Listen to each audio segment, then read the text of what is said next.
Welcome to the Lowell Area Historical Museums along Main Street. A past and present history of the Lowell business community.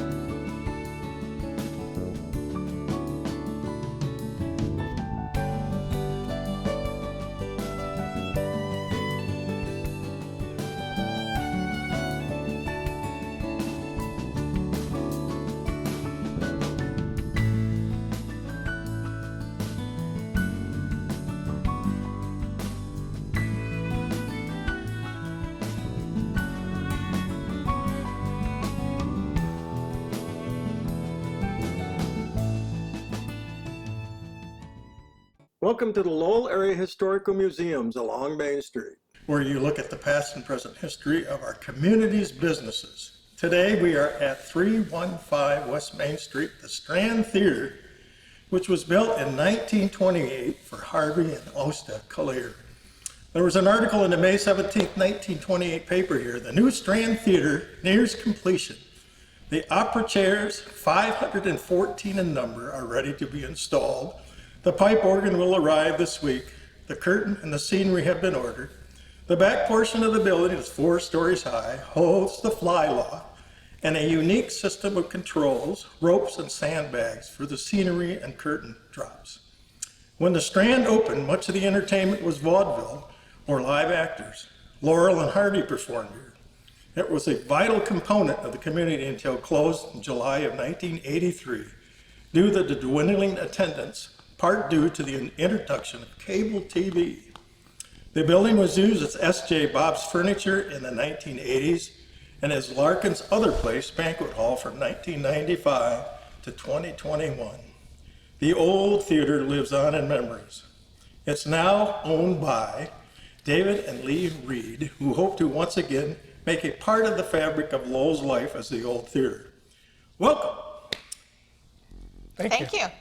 Good to have you here, and we're so happy that this theater is getting some new life because this place holds many memories for me. I bet.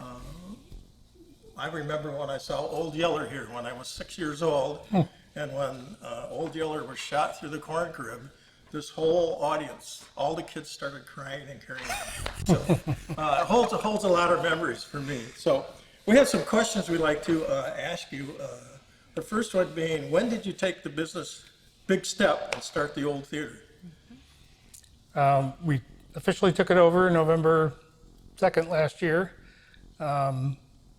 2021, and from Larkin's Other Place, or from Larkin's Restaurant. And that's when we started the business. Yeah, and you've got a lot of work already on it. How would you describe your business? Well, we're trying to be a event venue where we can hold different types of shows and live performances, and also provide a facility for people to rent and use for family gatherings or for a private corporate event or any sort of a banquet hall get-together type place that we could use it for. Yeah. I see you have something coming up, what, next weekend? Yes. Following weekend or this weekend? Not this weekend, the weekend after this. Yeah. What makes your business unique? Well, I think we're the only privately held performing arts space in town or in really the local area. Several towns around. You got a business call. Yes. You got a banquet. You got a banquet order. Yeah, Christmas through Lowell stuff.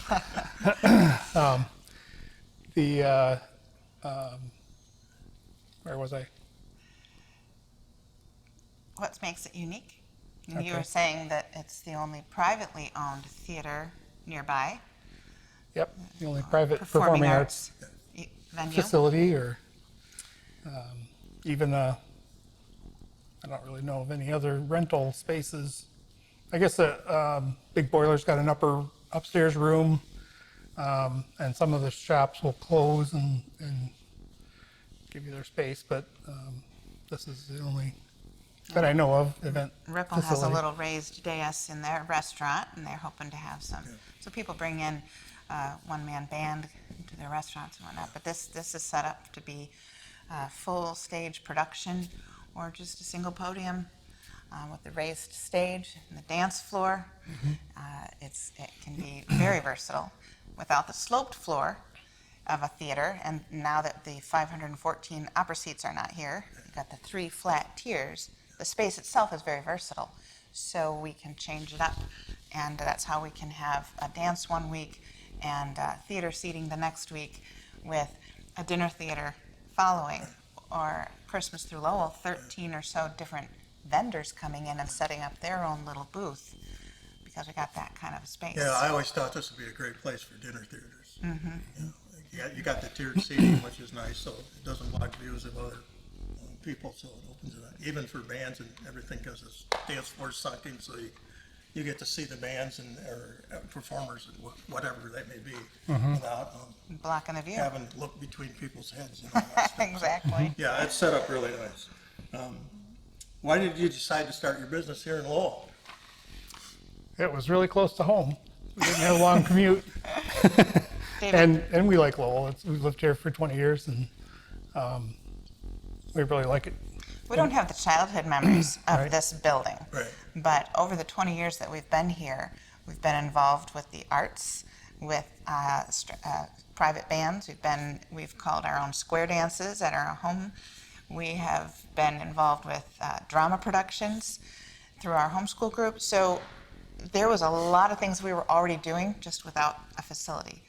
Oh, and we're involved with the History Museum, so so it just all came together, and that shorter commute, and David's specialty in maintaining buildings, his construction background and building maintenance background, it just all came together. Which is good, because this building is in need of a loving, caring touch. Oh, Yeah, a lot that's of true. love, As, a lot of you love. know, you've already been working on pieces of the roof, and I know the stage needs some work. It's looked like you've already started to do a lot of good things on that. So, yeah, it's a work in progress. Yep. It will be. And even when we talked with one of the previous owners, or the child that grew up here with the Denolf family was one of the previous owners, he talked about kids would be outside throwing rocks at the brick wall just to see the bricks break. And you were talked about signatures downstairs, a few little spots of vandalism type things, but just keeping the history alive by restoring the building and maintaining the building so it can move into the future is going to be a full-time job, let alone booking events. Well, it's huge too, because this place was our entertainment when I was growing up. Right. Because we had nothing else. There was nothing. There was no cable. There was no PlayStations. There was none of that stuff. So while there's the charm of that history, there's also the question of, is there a market for this? What can we market it?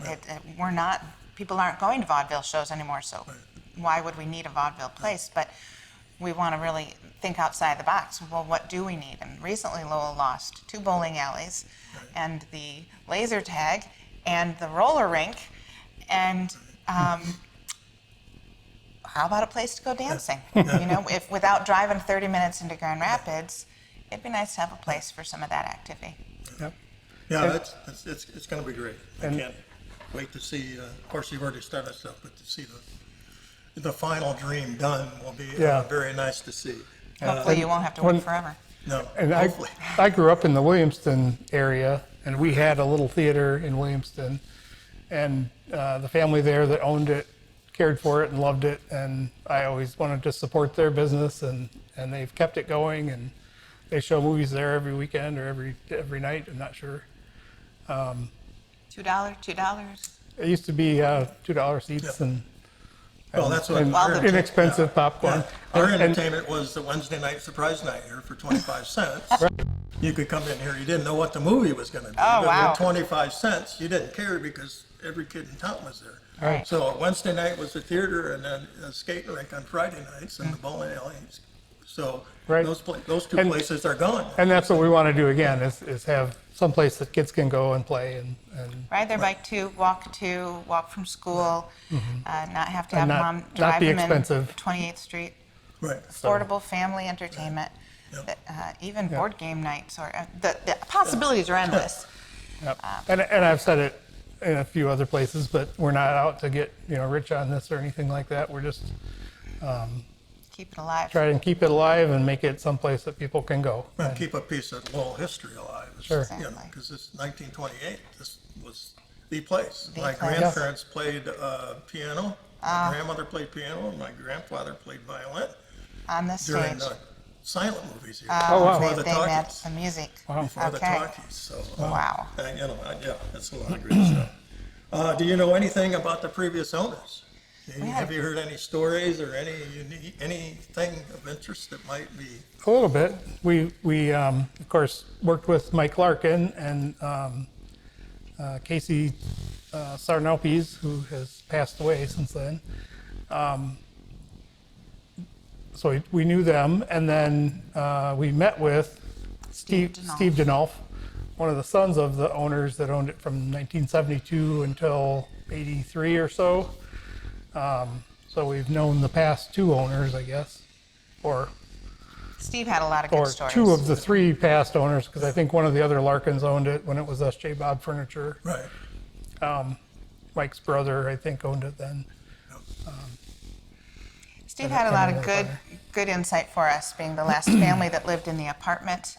The things that his dad did to the building to make it comfortable and more cost efficient for their family, plumbing, heating, and just making it work, keeping the business going, how to stay on top of things with the movie industry.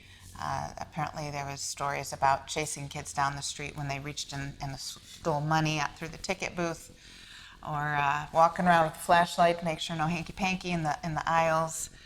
I've heard stories from people like Tuckertown Forge, Mr. Leisure. Mr. Leisure talks about getting his candy from Spring Grove Variety, which is now gone, but we all still call it the old Spring Grove Variety the store. five and dime. Filling his pockets with 5 and dime candy and coming and walking down the street and just stepping right into line because it was lined up down the street to get into the theater and see the show. And stories about umbrellas. Don't forget your umbrella because the plaster's been falling down for years. We'd love to get the plaster to just stay in place.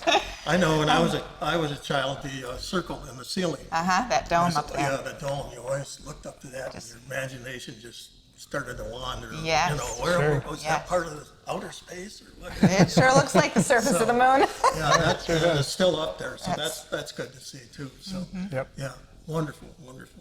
Any unique features to the building that you have found or come across or found hidden under the stage or any? We found all sorts of surprises. One of them was we found the old movie screen and the frame that held it up. So can it still be used, you think? Could you use it to show? I don't think we could use the screen again to show, because it's designed to be a different reflection than what today's projectors need, but because I tried it and it didn't reflect very well. We found that, and we found some one price tag from the S.J. Bob Furniture Yeah. that says S.J. Bob on it, and You got the Other history stuff. Oh. old projector out in the Yeah. lobby too. That's yeah. a piece of A history, relic. too. I don't know how much it Couple of- weighs, but it's going to be very heavy. And there are several seat bottoms and backs in the basement that are mostly rotten. I don't think there are a lot of frames, but there's one set of 2 seats in the lobby, and I think the museum's got a set of 2, and then there's a few Denolfs. others. The Denolfs have a set. or Did you so. find any old film reel canisters or anything? Oh, laying around or any of quite a that stuff? few. Yeah, we've got quite a few canisters. None None of with the film. transportation canisters, like the octagons that they would carry, But the reels. several of the And some reels and tins. parts that went on the cameras.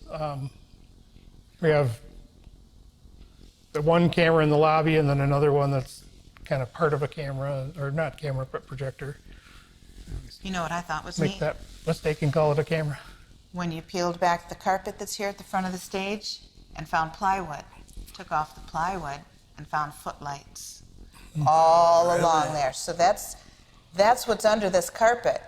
So you saved them. Well, it's built in still there, It's yeah. this metal ditch, this reflective metal ditch, and I can imagine at some point in history, Well, probably in the beginning candles, it was candles. Yeah. right? But there are outlets in there for bulbs all across that front, Yep.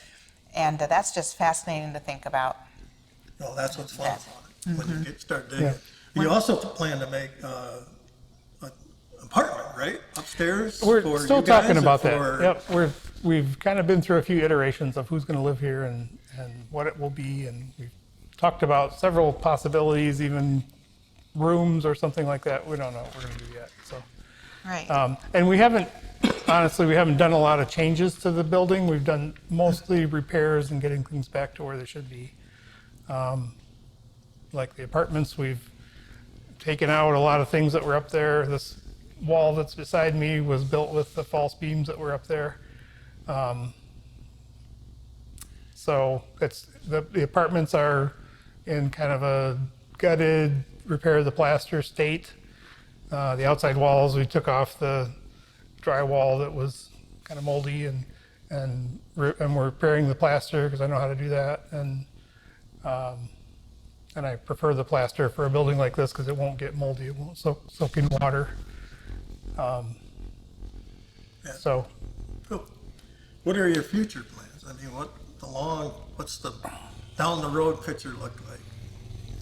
I see in my imagination a beautifully restored building with a regular schedule of dancing that people can count on, for an assortment of genres.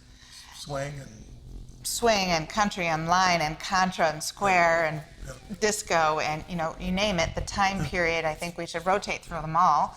Right. But we want to be more than just another club. I'm not even sure if a dance club, I'm not even sure, but be more versatile than that, so that people can say, can I have my political campaign rally? May I have my event there? And have it all up and running and self-sustaining, so that there isn't a lot of panic. Oh, we don't have anything happening this weekend. Well, why not? There's always, I want there to be things that people can count on and look forward to, but enough empty days that people can also book it for themselves and participate in that, feel connected to the history of their town. So, Awesome. and then if we can either live here, that would change our life, but make things more simple. So simplified living, you're not maintaining two buildings, you live where you work, or provide housing for some more people that is not over the top expensive with a lot of yard work, but it doesn't have to be a hole in the wall either. It can be a historic building with a nice view. To fill a niche that is not there, somewhere between the low income and the high income, to really gear our entertainment and our housing and our space to a niche of what many people would call the blue collar, or the in-between people. Sounds great. Sounds great. Looking forward to it. We would like to thank Dave and Lisa Reed for sharing the old theater once again with Lowell, and look forward to seeing their dream unfold. We'd also like to, or I would, or all three of us would like to say, the Lowell Area Historical Museum is open Tuesday, Thursday, and Saturday, 1 through 4 o'clock p.m. And we would also like to invite you to our website, lowellmuseum.org, to enjoy more along Main Street stories, as well as the Oral History Project, interviews with Lowell community members. Cheers. We'll see you again.